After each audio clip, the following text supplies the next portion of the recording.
Imaginez être au bord de la faillite et faire un choix radical, licencier un tiers de vos employés et tout miser sur un PowerPoint. Imaginez qu'ensuite ce PowerPoint devienne un modèle mondial au point d'inspirer des sociétés comme Google, Facebook et des milliers d'autres startups. Vous l'avez vu dans le titre, l'acteur de cette histoire, c'est Netflix. Mais derrière le succès de la plateforme, il y a une histoire peu connue, celle d'un document interne, le Netflix Culture Deck. Un PowerPoint qui va transformer le monde de la tech. Je suis Laurent Garil, fondateur de Scaler.co et aujourd'hui, on plonge dans l'histoire du pari le plus risqué de Netflix, celui qui a fait passer la société de loueur de DVD à géant du streaming. Nous sommes en 2001. La bulle Internet vient d'éclater. À l'époque, Netflix, alors simple service de location de DVD par correspondance, est frappé de plein fouet. La survie de l'entreprise est menacée et Reed Hastings, le fondateur, doit prendre une décision difficile, licencier 30% de ses effectifs. Au-delà de l'aspect humain, qui n'a pas été simple, bien entendu, à gérer, un problème persiste. Comment continuer de faire tourner la boîte avec moins de personnes? Mais c'est là qu'un phénomène inattendu va se produire. Après cette vague de départ, Reed Hastings se rend compte que l'entreprise fonctionne mieux. C'est quoi ce monde? Est-ce que le monde il est à l'envers ou c'est moi qui est à l'envers? Les équipes sont plus soudées, plus créatives et la productivité, elle augmente. Alors, est-ce que ces employés ont de la caféine en intraveineuse ou est-ce que c'est un bug dans la matrice? Pas vraiment. Hastings comprend que ces nouvelles performances ne viennent pas du nombre de collaborateurs, mais de la qualité et de l'engagement de ceux qui sont restés. Et pour lui, c'est le déclic. Il décide avec Patty McCord, la DRH de Netflix, de repenser entièrement la culture d'entreprise. Ensemble, ils élaborent un PowerPoint de 125 slides contenant les principes qui feront de Netflix ce qu'on connaît aujourd'hui. Et on peut les résumer en 3 grands points. Premier point, liberté et responsabilité. Vous supprimez toutes les procédures, règles, processus et cette liberté que vous donnez à vos employés va engendrer l'innovation et la flexibilité. Et c'est ça qu'on voit. Alors, ma leçon était que la plupart d'entreprises aujourd'hui traitent leurs employés comme les enfants. Si vous voulez acheter un ordinateur, il faut demander permission.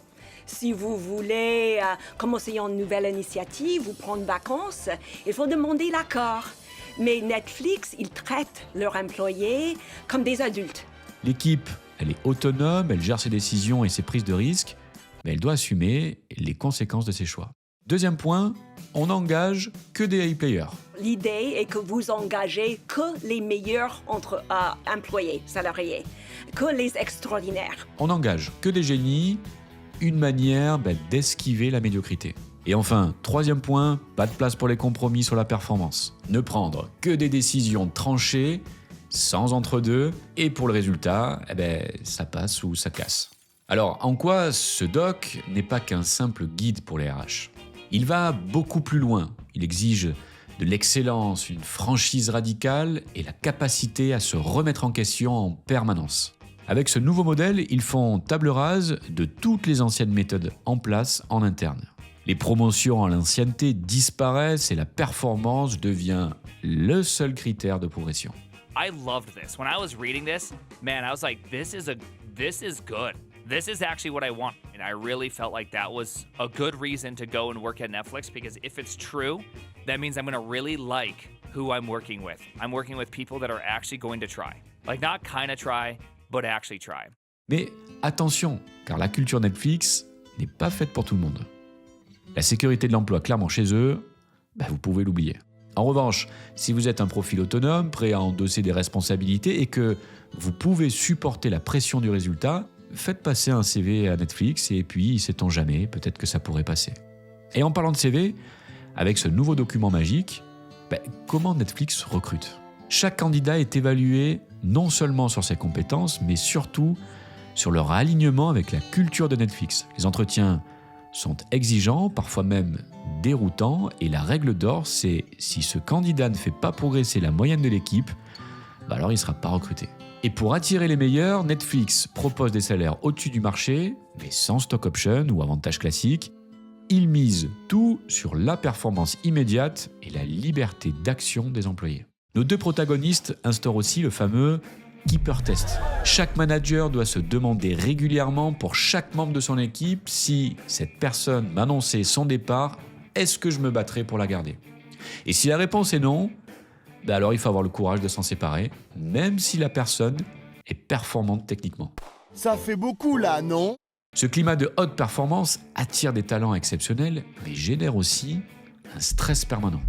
Les employés savent qu'ils sont là tant qu'ils sont les meilleurs et que la moindre baisse de régime peut être fatale pour leur carrière chez Netflix. Pour certains, c'est le paradis, de la méritocratie, et pour d'autres, c'est une pression insoutenable. Mais Hastings assume. Nous ne sommes pas une famille, nous sommes une équipe de professionnels, comme dans le sport de haut niveau. Netflix values the dream team over the family concept. And how it differs is families are unconditional. You never abandon your family is forever, so that's what makes it unconditional. But a dream team is much different, and Netflix values that team concept. La culture Netflix encourage aussi une transparence radicale entre collègues. Les discussions difficiles ne sont pas évitées, les feedbacks sont directs, même entre collègues de travail d'ailleurs, de même niveau hiérarchique. Et pour faire des feedbacks à leurs collègues, il faut quand même qu'ils suivent systématiquement ce qu'ils appellent la méthode des 4 A. Aider, la démarche doit toujours encourager la progression. Applicable, être réaliste dans ce que l'on demande. Apprécier, la personne qui reçoit la critique doit apprécier la démarche du donneur. Et enfin, accepter ou rejeter, celui ou celle qui reçoit une critique décide par lui-même de suivre ou pas les conseils du donneur. Ce climat de franchise permet à l'entreprise d'innover à une vitesse record et de réagir mieux que ses concurrents aux évolutions du marché. À première vue, tout fonctionne à merveille, mais en creusant un peu, les premiers signaux d'alerte sont arrivés. De nombreux anciens employés témoignent de la difficulté à supporter une telle exigence sur la durée. Putain, ça vraiment, moi j'en ai ras-le-bol, hein. Le turnover, bien que maîtrisé, reste quand même plus élevé que dans la plupart des entreprises de la tech. Ce fameux keeper test est parfois critiqué pour son manque d'humanité à cause de certains managers hésitant à licencier des collaborateurs loyaux, mais momentanément en difficulté. So when you're building an all-star team, you get the best players for every position that you have. And you can respect, love, and have that connection with each other. But unlike the family, if someone doesn't perform well, you're sad, but you find someone who can perform that role, that job, that position at a higher level. Mais Netflix assume ce choix. Pour eux, la performance collective passe avant la stabilité individuelle. Chez Scaler, on aide les fondateurs à bâtir des équipes d'exception. Et cette histoire de Netflix nous fait un petit peu réfléchir. On se pose une question et on se demande, est-ce qu'on est vraiment honnête dans nos entreprises ? Quand j'entends des dirigeants dire nos salariés, c'est comme une famille, je me demande si on n'est pas dans l'hypocrisie collective. Les collaborateurs, ils sont pas dupes en vrai. Ils savent qu'ils ne sont pas réellement une famille. C'est un peu comme, continuer à faire croire au Père Noël à un enfant qui a déjà compris la vérité depuis bien longtemps. La franchise brutale de Netflix qui affirme « nous ne sommes pas une famille mais une équipe professionnelle », elle peut choquer, je l'entends, surtout en France. Mais en vrai, est-ce qu'il n'y a pas quelque chose de rafraîchissant dans cette honnêteté ? Bien sûr, reconnaître qu'on est avant tout des professionnels n'empêche pas la bienveillance, l'empathie, le respect mutuel, évidemment. On peut cirer vers le haut sans se mentir sur la nature de nos relations. Il y a peut-être un équilibre à trouver entre le modèle Netflix, peut-être trop brutal pour notre culture française, j'entends, et cette fiction familiale qui sonne un peu faux en vrai. Chacun vient travailler pour des raisons différentes, des évolutions, confort de vie, accomplissement personnel. Et c'est cette réalité qu'il faut reconnaître, plutôt que de l'habiller d'un discours artificiel qui en vrai trompe personne. Je me dis qu'entre le tout est famille et le tout est performance, il y a peut-être un juste milieu ou un entre-deux à trouver. On se pose la question, car comme vous pouvez vous en douter, ce modèle il est critiqué par certains experts en RH qui voient bien sûr une source potentielle de burn-out et une difficulté à fidéliser les talents sur le long terme.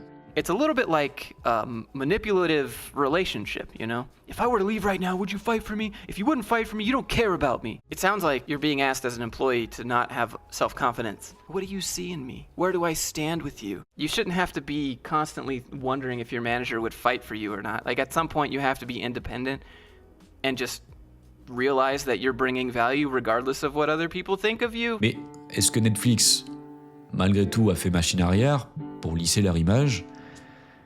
Eh ben pas du tout. Car malgré cet aspect controversé, le succès de Netflix, il est indéniable. En misant tout sur cette culture, Netflix devient un cas d'école mondial et son Culture Deck est consulté plus de 20 millions de fois et inspire aujourd'hui des grands de la tech comme Google, Facebook, LinkedIn et des milliers de startups à travers le monde. Mais alors, est-ce que c'est tenable sur le long terme ? Pour le coup, on fera peut-être une vidéo dans 10 ans pour en reparler. Le cas Netflix montre que la culture d'entreprise n'est pas un simple slogan. Le deck sert à la fois de guide interne et d'outil de sélection. Il attire les candidats qui partagent leur vision et dissuade les autres. Cette méthode inspire beaucoup d'acteurs dans le monde de la tech. La transparence, la sélection impitoyable des talents et la responsabilisation extrême deviennent des standards dans les entreprises les plus innovantes. La leçon de Netflix, c'est que chaque recrutement doit être pensé comme un investissement stratégique et non comme un simple remplacement de poste. Chaque nouvelle recrue est vue comme un potentiel game changer capable de faire évoluer l'équipe et la trajectoire de l'entreprise. Alors ok, malgré la controverse, ce que nous enseigne Netflix, c'est qu'un recrutement, il n'est jamais neutre. Il façonne la culture, l'innovation et la performance de l'entreprise pour le meilleur comme pour le pire.